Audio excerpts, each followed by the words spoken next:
لہذا علماء کا کام صرف پیغام حق کا پہنچانا ہے، آپ کا کام ہے عمل کرنا۔ عمل کرو گے تو تمہارا رب راضی رہے گا، نہیں کرو گے اللہ ناراض ہوگا۔ کسی کے آگے ہاتھ نہ پھیلاؤ، کسی کے آگے اپنا دکھا نہ بیان کرو۔ تمہیں جو کچھ کرنا اپنے رب سے، اپنے رب سے، اپنے خالق، اپنے مالک۔ واقعی چشتی ہو، غریب نواز سے محبت ہے، غریب نواز پر کسی کی اجارہ داری نہیں، غریب نواز پر کسی کی اجارہ داری نہیں۔ آج کے ان پیروں پر، آج کے ان مجاورین پر نہ جاؤ۔ تمہیں حاضری دینا غریب نواز کی بارگاہ میں ادباً احتراماً حاضر ہو۔ اعلیٰ حضرت رحمت اللہ تعالیٰ علیہ کی ذات والا صفات وہ ہے جسے آستہ مشق بنایا جاتا ہے۔ ارے اعلیٰ حضرت تو اعلیٰ حضرت تھے، ان کے پاس سم کو بھی نہیں پہنچے گا آج کوئی۔ آج کے موجودین میں کوئی ایسا نہیں ہے جو اعلیٰ حضرت کے پاس ہم کو پہنچ جائے۔ اللہ نے انہیں اپنے فضل سے، اپنے کرم سے وہ منصب عطا فرمایا جو منصب مجددیت۔ یہ 100 سال میں ایک مرتبہ اللہ اپنے مخصوص بندوں کو عطا فرماتا ہے۔ ارے وہ ان کا کام تھا، وہ آئے، انہوں نے پورا حق ادا کیا، حق کو حق کہا، باطل کو باطل کہا، صحیح کو صحیح کہا، غلط کو غلط کہا، کبھی کسی سے کوئی سمجھوتا نہیں کیا۔ نہ اپنوں کی پرواہ کی، نہ غیروں کی پرواہ۔ اعلیٰ حضرت خود فرماتے ہیں ایک جگہ، ساتھی ساتھی کہہ کر پکارو، ساتھی ہو تو جواب آ۔ اپنا دکھ ان الفاظ میں کہہ رہے ہیں، ساتھی ساتھی کہہ کر پکارو، ساتھی ہو تو جواب آئے، پھر جھنجھلا کر سبزے پڑھتے چل رہے مولا والا، چل رہے مولا والا۔ اعلیٰ حضرت خود فرماتے ہیں، ابھی میں پڑھ رہا تھا کہ اب جب یہ اجمیر کا واقعہ سامنے آیا، سلام پر پابندی کا واقعہ سامنے آیا تو دل کو تکلیف ہوئی، افسوس ہوا۔ چند نادانوں کی نادانی نے پورے ماحول کو خراب کر کے رکھ دیا، اور وہاں کے مجاورین کی بدمعاشی نے اور جلے پہ نمک کو چھڑک دیا۔ اعلیٰ حضرت رحمت اللہ تعالیٰ علیہ کو کیا جانے ہیں جو موجود ہے؟ ارے اعلیٰ حضرت کو جاننا ہے تو اپنے باپ دادا سے پوچھو۔ جس وقت وہ اجمیر محلہ کے خدام ہوں گے، اگر واقعی تم انہیں کی اولاد میں سے ہو تو اپنے باپ دادا کی تاریخ کو اٹھا کے پڑھ کے دیکھو۔ اجمیر محلہ کے جتنے بھی خدام اپنے آپ کو کہلاتے ہیں، وہ چاہے کسے باشد کوئی بھی خادم ہو، اعلیٰ حضرت جب تک حیات رہے تاریخ بتاتی ہے کہ ہر سال عرس غریب نواز میں اجمیر معلیٰ بسرو چشم حاضر ہوتے تھے غلامان۔ شاہ جہانی مسجد میں اعلیٰ حضرت رحمت اللہ تعالیٰ علیہ کا ہر سال عرس غریب نواز میں وعظ ہوتا تھا۔ اعلیٰ حضرت کم وعظ فرماتے تھے لیکن عرس غریب نواز میں ضرور وعظ فرماتے تھے۔ جب اعلیٰ حضرت وعظ فرماتے ہو اس وقت وہاں کے جو علماء صلحاء دنیا کے کونے کونے سے، خطے خطے سے بارگاہ غریب نواز میں حاضر ہوتے تھے، ان کا جھنجھٹا ہوتا تھا۔ اعلیٰ حضرت کے خلفاء میں صدر الشریعہ بدر الطریقہ حضرت علامہ مفتی محمد امجد علی رضوی اعظمی رحمت اللہ تعالی علیہ، دار الخیر اجمیر معلیٰ کے مدرسہ دار العلوم معینیہ کے صدر مدرس، حضور مجاہد ملت، حافظ ملت، یہ ساری ٹیم وہاں اجمیر معلیٰ میں حاضر تھی، صدر الشریعہ کی بارگاہ میں وہاں ہی حاصل کیا۔ کیوں نہیں پڑھتے تاریخ؟ ایسی حاضری ہوتی تھی سرکار اعلیٰ حضرت کی بارگاہ غریب نواز میں، بہت ادب و احترام کے ساتھ۔ مصطفیٰ جان رحمت اللہ کو سلام کوئی آج کا نیا نہیں ہے، جب سے اعلیٰ حضرت نے اپنی حیات مبارکہ میں لکھا ہے اس وقت سے میرے معلیٰ میں پڑھا جاتا ہے۔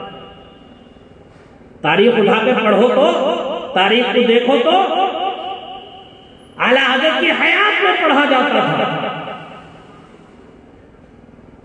سلام کا کوئی ایک صیغہ تو مخصوص ہے نہیں، ہزارہا صیغے ہیں، درود کا بھی کوئی ایک صیغہ مخصوص نہیں ہے۔ صلی اللہ علیہ وسلم بھی درود ہے، الصلاۃ والسلام علیک یا رسول اللہ یہ بھی درود ہے، درود تنجینا بھی درود ہے، درود ہزارہ بھی درود ہے، درود لکھی بھی درود ہے، بے شمار چیزیں درود پاک، درود تاج بھی درود ہے، جو تمہارا دل کا ہے، جو تمہاری عقیدت و محبت اظہار کرے، جس درود سے تمہیں سکون حاصل ہوتا ہو، جس سلام سے تمہیں سکون حاصل ہوتا ہو، سلام پڑھو، کیا پریشانی کی بات؟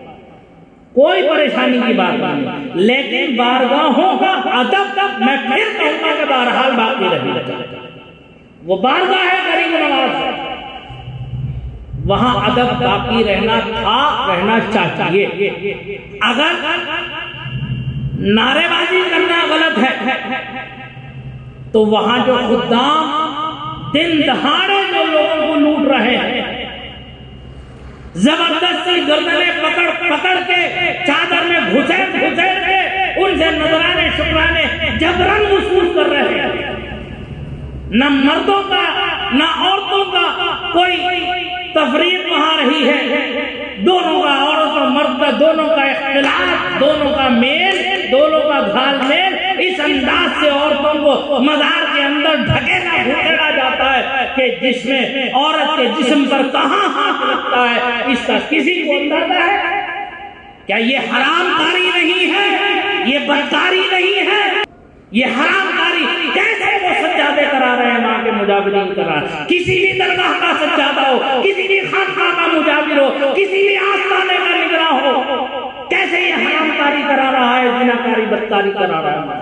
کیا اللہ اس کے رسول کا ذرا سا خوف نہیں ہے؟ اللہ اس کے رسول کا ذرا سا ڈر تمہیں نہیں ہے؟ اسلام کی غیرت و حمیت کو کیا پسے پشت ڈال کر رکھ دیا، آگ لگا دی اٹھا کر؟ کوئی کہنے والا نہیں ہے مجاورین سے، چند ٹکوں کی خاطر، چند پیسوں کی خاطر حرام کاری کر۔ ارے وہ مقدس آستانہ خواجہ خواجہ اجمیر مقدس کیسا بابرکت آستانہ ہے، ارے بادشاہ ہندوستان کا آستانہ، اور پھر کہتے ہو کہ ہمیں غریب نواز پال رہے، ارے کتے بھی پل جاتے، تم کیا پل رہے ہو؟ بولے میری بات غلط ہے؟ ارے کتا بھی پل جاتا، تم کیا پل رہے ہو غریب نواز کے آستانے؟ یہ ہمارے ہی تو لوگ بے وقوف ہیں، کیا ضرورت ہے اندر گھسنے کی؟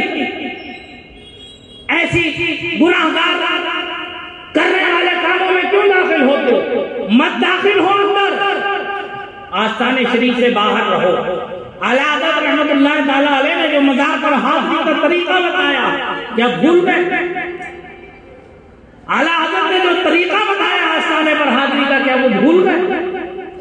اعلیٰ حضرت فرماتے ہیں بارگاہ میں جب حاضر ہو کسی اللہ کے ولی کے، باہر کھڑے ہو دست بستہ سلام عرض کرو، جیسے ان کی حیات ظاہری میں سلام عرض کرتے تھے، اجازت کے منتظر ہوتے تھے، جب اجازت ملتی تھی تب داخل ہوتے تھے، چند لمحات توقف کرو، پھر اس کے بعد داہنا قدم مزار اقدس کے پاس احاطہ مبارکہ میں رکھ کے سیدھے مواجہ شریف کی طرف، یعنی جدھر چہرہ مبارکہ ہے ادھر کو جاؤ، اور تربت پاک سے 7 قدم پیچھے کو ہٹ کے کھڑے ہو، 7 قدم پیچھے ہٹ کے کھڑے ہو، پھر وہاں پر جو تمہیں اللہ نے توفیق دی ہے کلام اللہ کی تلاوت کرو، سورہ آیت الکرسی پڑھو، سورہ اخلاص پڑھو، سورہ قل یا ایھا الکافرون پڑھو، سورہ قل اعوذ برب الفلق، قل اعوذ برب الناس پڑھو، سورہ فاتحہ پڑھو،